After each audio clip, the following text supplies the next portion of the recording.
On December 11th in Maine's capital city of Augusta, a crowd of activists decided to take the reins of government into their own hands by submitting the proper legal paperwork to begin the process of amending the United States Constitution to declare that corporations are not people and that money is not speech.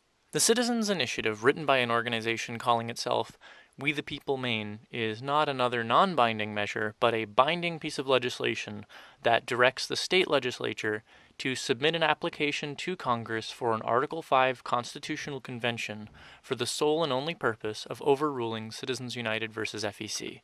With this being one of the issues that its founders had in mind back in 1983, the Maine Green Independent Party played an important hand in this initiative. Of the 6 signers of this Citizens Initiative, 4 of them are active members of the Maine Green Independent Party. But this is not a single-party issue.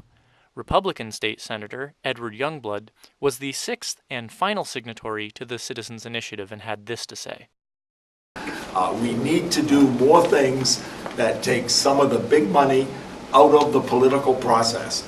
I have been elected to this Senate seat 3 times.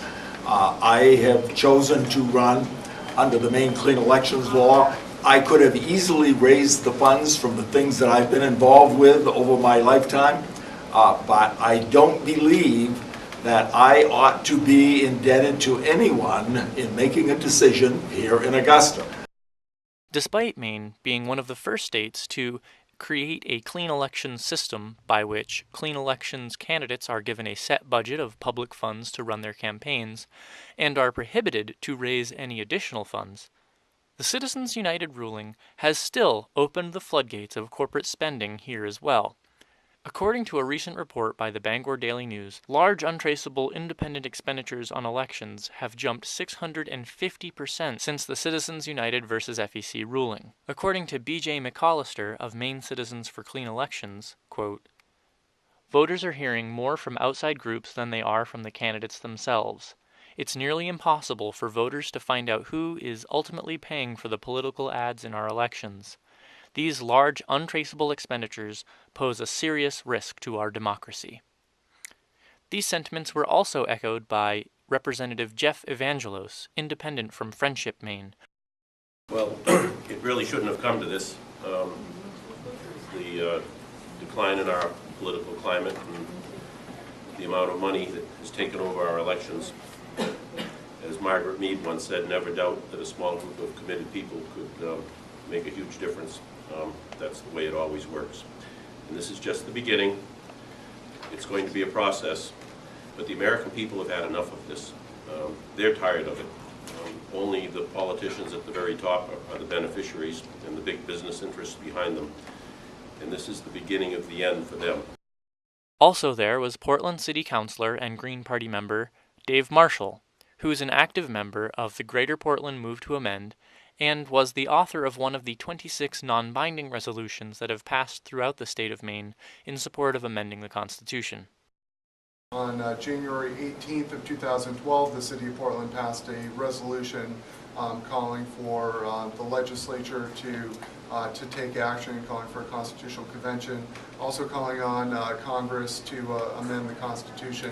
And I'm really excited to be here with such a committed group of Mainers, less than 2 years later, in order to push a citizens initiative, because clearly this is something that needs to come from the people. The influence from corporations on our democracy in the form of campaign contributions and attack ads has for too long damaged the political process.